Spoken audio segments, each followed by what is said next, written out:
គុណដែលខលមកអរគុណដែលមងរកបងនិយាយពីគេប្រឹងបងថាមានរឿងអ្វីគេធ្វើឲ្យអូនឈឺឈឺចាំស្ទើររៀងរាល់ថ្ងៃឲ្យបងជួយគិតរឿងស្រីត្រូវធ្វើបែបណាមិនបាញ់មានចំឡើយកូនណាឆ្លើយខ្លួនឯងបានដែរព្រោះគេត្រឹមតែមនុស្សដែលមិនស្មោះនឹងអូ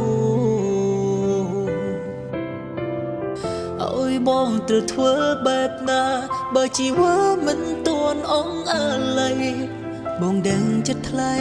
សែភ្នែកចរណៃអូននៅមានគេចាប់ដៃស្ងួននងរួនប្រាំអូនគង់ទៅរកគេឬអូនភ្លេចហើយមែនទេគេធ្វើឲ្យអូនឈឺចាំខ្លាំងណាស់ក្រែងប្រាំបងថាគេនោះជាមនុស្សប្រមិនឡមិនគួរយកខ្លួននៅក្បែរតែពេលនេះអូនកិច្ចកែទៅរកគេនោះវិញបានមិនបាញ់ប្រាំថានឹងបងនឹងតែអូននៅស្នេហ៍គេរឿងដែលមានមេប្រាប់បងនោះជារឿងអ្វីទៅបងមិនយល់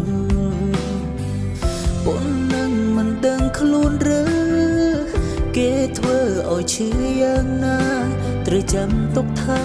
គេលែងត្រូវការរូបអូនទៀតហើយ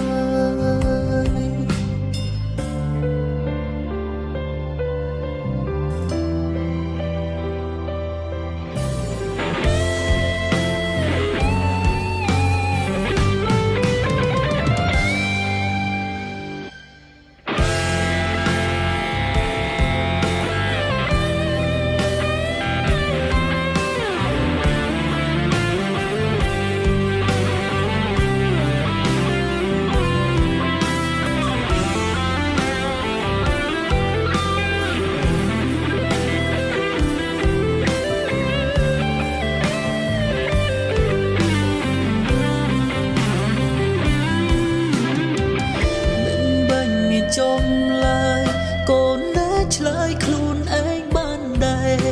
ព្រោះគេត្រឹមតែមនុស្សដែលមិនស្មោះនឹងអូ